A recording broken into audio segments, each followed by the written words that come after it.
Alright, so I guess now we head over to sur'kesh. Save.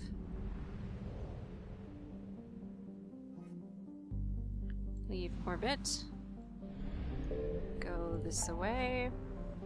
Okay, so we're going to the Anos Basin.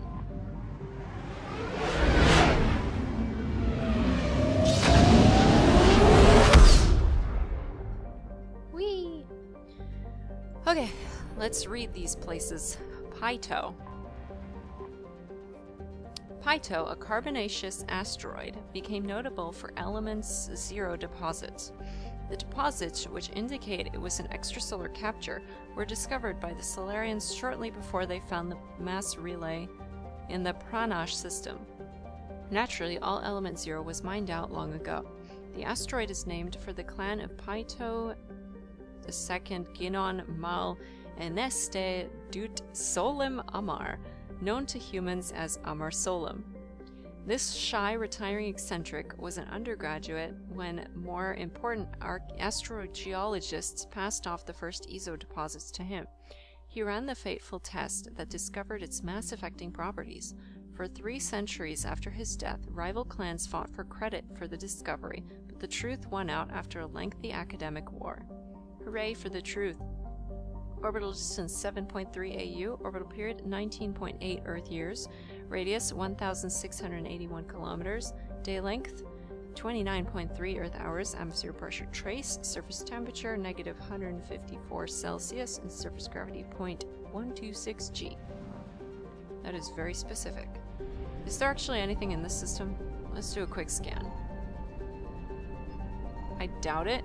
There's usually not anything in these sorts of systems. Okay, we've got all the fuel we need. Yeah, I don't think there will be anything here. Okay, then let's read more planets.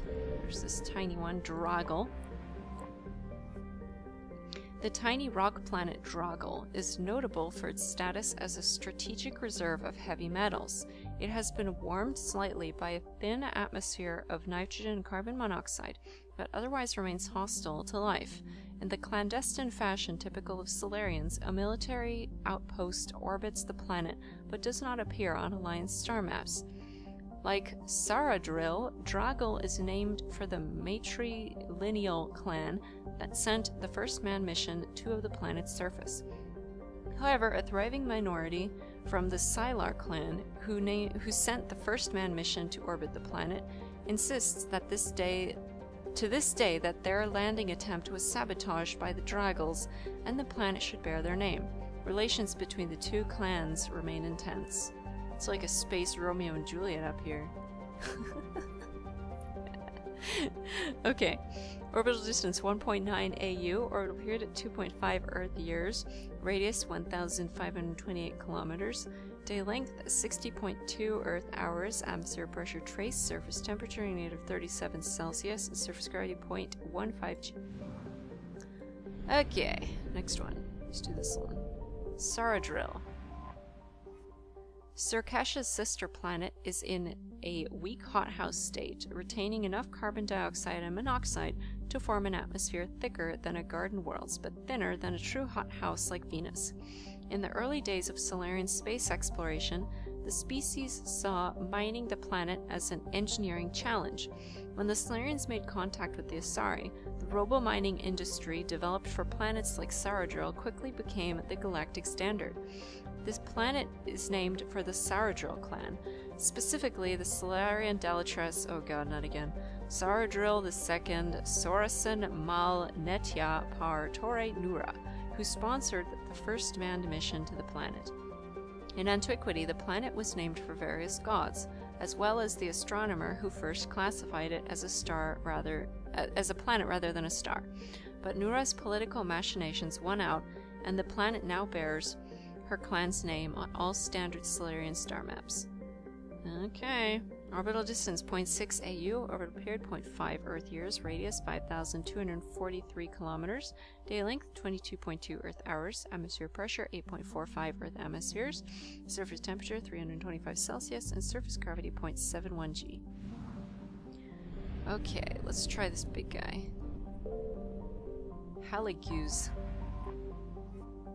Space investors are fond of saying, you can't exhaust a gas giant, but the Salarians have certainly tried. Haliguse is home to a thriving community of robo-miners and those who work in helium-3 collection and refinement. More than 16 of Haliguse's more metallic moons have been saddled. The giant bears the name of the Haliguse Corporation, which combined the best efforts of several Salarian clans to manufacture the advanced shielding necessary to colonize the planet's moons. The planet's magnetosphere retains massive amounts of radioactive ions from Pranash, the system's star. Because of this, the cities on the moons are subsurface, protected from lethal radiation levels by shielding and thick layers of rock. Haliguse was brought out centuries ago, but the name endures as a symbol of Salarian innovation and cooperation. Colony founded 560 BCE. Population 129,000. Capital Ifa. Orbital distance 3.6 AU, or period 6.8 Earth years. Radius 54,743 kilometers. Day length 16.8 Earth hours. Alright, and this last one over here. Sur'kesh. Yes, that's where we'll be heading, actually. The Salarian homeworld has been likened to the jungles of Earth, pretty to look at, teeming with life, uncomfortable to live in, and dangerous to the unwary. Ooh, wow. That's one for the brochure. The technophilic Salarians had significant population and waste problems early in the development of their society. They also embraced social solutions just as quickly, and through complex breeding rules, sur'kesh now maintains a crowded but suitable population. The planet tends to be wetter than Earth, and Salarian cities spare no expense to collect and provide fresh water, as one might expect from an amphibious species. And that's the cat wanting to be let out before I can read this next paragraph. Ugh, no, we don't scratch the wood. Don't scratch that. Go out. Bye-bye. Oh boy. Due to sur'kesh's location in the galaxy, far from dark space, it has yet to be invaded by the Reapers, but its rulers are all too aware that they are in the path of attack. Because they could not strike the first blow, as their military doctrine suggests, many already consider their forces at a severe disadvantage. Population 10.3 billion, population orbital stations 1.1 million, orbital distance 1.1 AU, orbital period 1.2 Earth years, radius 6,709 kilometers, day length 21.5 Earth hours, atmosphere pressure 1.42 Earth atmospheres, surface temperature 25 Celsius, and surface gravity 0.94 G. Alright, let's check out this diplomatic ships. The diplomatic ships of the Salarians, Turians, and Krogan float far away from one another, out of weapon range. Great, I see diplomacy is going over very well. Messages sent by each faction indicate that they would welcome the Normandy as a neutral meeting ground for their diplomats.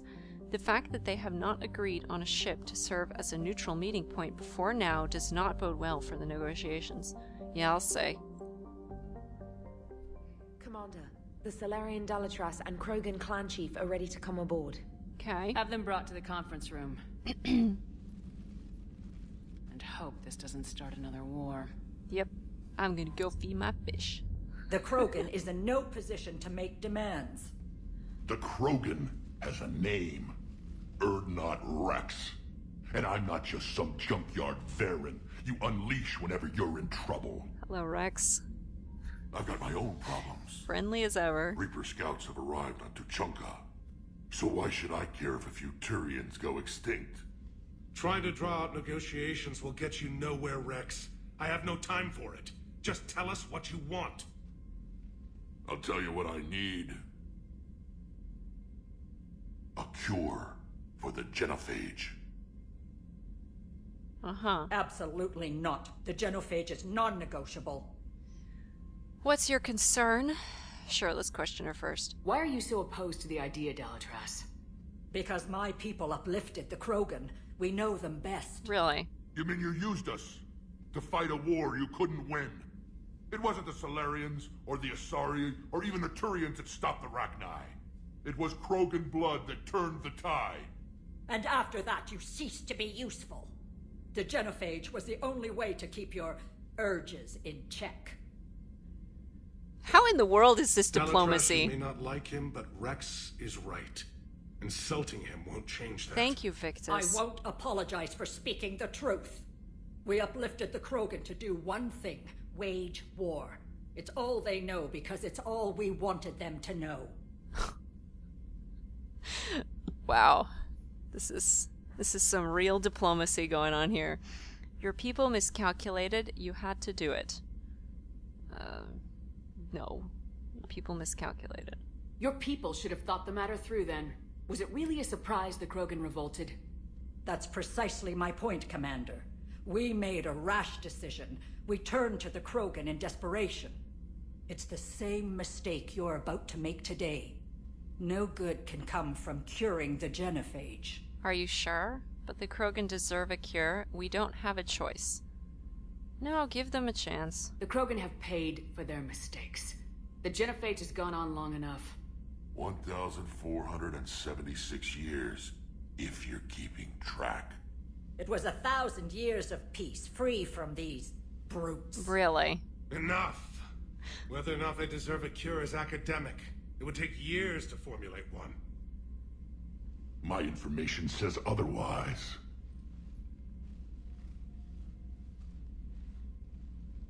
A Salarian scientist, Malin, grew a conscience.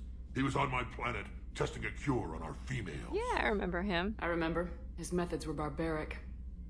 But what you didn't know is that other females survived his experiments. So the Dalatrass here sent in a team to clean up the whole mess and to take them prisoner. Uh-oh. Where did you get this? It could be a fabrication. Uh-huh, sure. Don't insult me. Those are my people. They're immune to the genophage, and you're going to give them back. Dalatrass, is this true? How will curing the genophage benefit my people? You need allies? I don't care. I need this. I will be the diplomatic one. You need allies. How long do you think you'll last alone against the Reapers? Because if you don't help, that's how it'll end up. Okay, that was a little more And threatening than I I'll be the last expected. friendly Turian you ever see. What's it gonna be? The females are being kept at one of our STG bases on sur'kesh. But I warn you, Commander, the consequences of this will be felt for centuries to come. Uh-huh, sure. Let's go get them. You're not setting foot on sur'kesh. This will take time. It happens now. As a Council Spectre, Shepard can oversee the exchange. Yeah. We're going. Bye-bye. They're like rebellious teenagers. I won't forget this, Commander. A bully has few friends when he needs them most. Who has started this out being the bully? I mean, sure, Rex is always abrasive, but come on. Okay. So nobody is locked. Who are we gonna take? Who are we gonna take? I don't know. Who should we take? Let's take...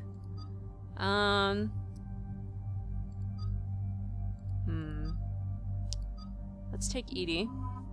And we'll take... who else?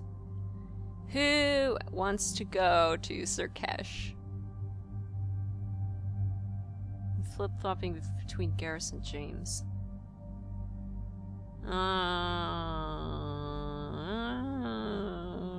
don't know. Let's take James. Okay.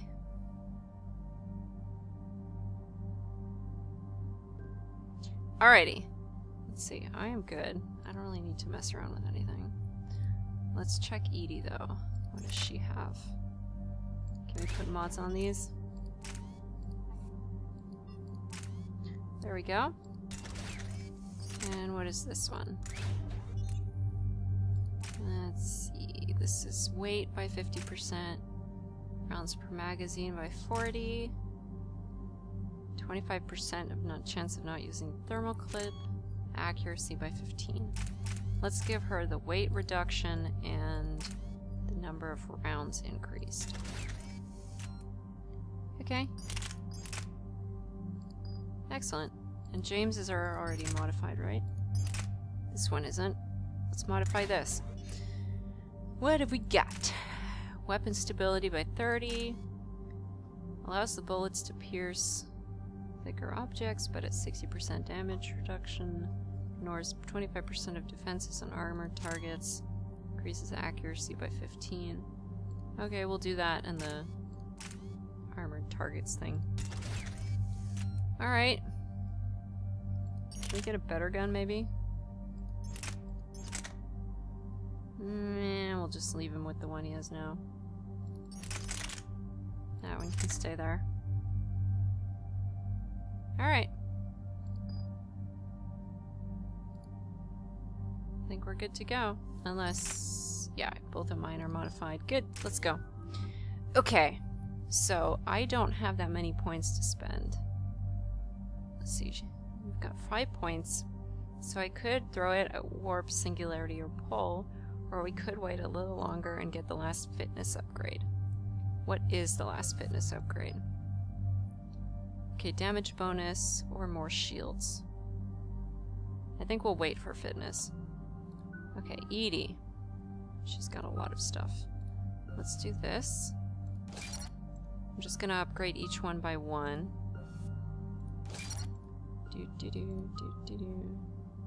Distract opponents with this decoy. Let's ignore that for now. For some reason I have a feeling that it won't really work all that well. Okay, I want to do all of this. Power damage by 20, health and shield by 20, weapon damage by 20, tech damage by 30, squad mate tech power duration by 10%, shield recharge delay by 20. Okay, so this one we've got health and shields or power. Let's give her a little more health and shields, and then here we'll give her more tech power damage. And then here we can do shield recharge delay, or increase squad tech power damage and duration by 10%.